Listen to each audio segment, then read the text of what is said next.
ஒரு நல்ல நல்ல ஹேபிட்ஸ், ஒரு ரோல் மாடல் அவர் கிட்டத்தட்ட. யார்கிட்டையுமே அவரை பார்த்தா நமக்கு ஒரு இன்ஸ்பிரேஷன் வரும். பட் அவரை மாதிரிலாம் நம்ம வாழவே முடியாது. அவர் வாழ்க்கையில் சொல்ல போனீங்கன்னா இது வரைக்கும் ஒரு கெட்ட வார்த்தை கூட அவர் பேசுனது கிடையாது. சாகிறது வரைக்கும் 10 வயசுலேருந்து நான் சொல்கிறேன். அவருடைய அனுபவங்களை என்கிட்ட பகிர்ந்ததால் சொல்கிறேன்.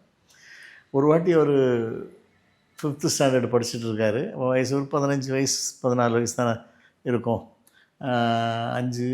10 வயசு 5 ஆப்பிள்லேருந்து 12 13 இருக்கும். 12 13 வயசு இருக்கும். அப்போது அவருடைய பக்கத்தில் இருந்த பையன் மெட்ராஸ் பாஷையில் இவர் ஒரு வார்த்தை சொல்லி திட்டான். ஒரு வார்த்தை, ஆத்தான்னு ஒரு வார்த்தைன்னு வச்சுக்கோங்களேன். ஒரு உடனே அவனை போட்டு ஃபஸ்ட் டைம் அவர் லைஃப்பில் அந்த பையனை ஒரு 2-3 அடி அடிச்சிட்டார். அடித்தா ஹெட் மாஸ்டருக்கு கம்ப்ளைண்ட் போகுது. ஹெட் மாஸ்டர் கூப்பிட்டு கேட்குறாரு, ஏன் சார் அவனை அந்த பையனை அடித்தேன்? சார் அவன் ஒரு தப்பான வார்த்தை சொல்லிட்டான் சார், அதனால் அடித்தேன். என்ன தப்பான வார்த்தை சொன்னான் சொல்லு. இல்லை சார் அந்த வார்த்தையை என் வாயினால் சொல்ல மாட்டேன். தலைமை ஆசிரியர் அழுத்தி கேட்குற இவர் சொல்லவே மாட்டேன்றாரு. இப்போ பக்கத்தில் இருந்த பையனை கூப்பிட்டு என்னடா நடந்துச்சு, ஏன்டா சரவணன் அந்த பையனை அடித்தான்?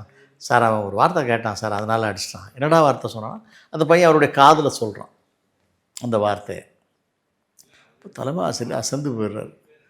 அந்த வார்த்தையை கூட சொல்லக்கூடாதுன்னு பிடிவாதமாக இருக்காமல் சார், என் வாழ்நாள் பூரா அப்படி ஒரு வார்த்தையை சொல்ல விரும்பலை சார். அந்த வயசில் 5வது படிக்கும்போது அந்த 10 வயசுலேயே 10 வயசுலேயே ரொம்ப டிசிப்ளின், ரொம்ப ஒழுக்கம் இருந்திருக்காரு.